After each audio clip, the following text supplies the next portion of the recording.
کراچی کے شہریوں کے نام پر غیر قانونی سمیں جاری ہونے کے انکشاف۔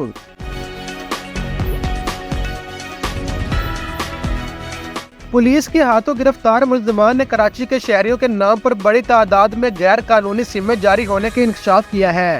کراچی کے شہریوں کے نام کی سم چمن بارڈر پر غیر ملکی شہریوں کو فروخت کی جاتی ہے۔ ملزمان سادہ لو شہریوں کا انگوٹھا بایو میٹرک سے حاصل کرنے کے بعد مختلف کمپنیوں کی سم جاری کرتے تھے۔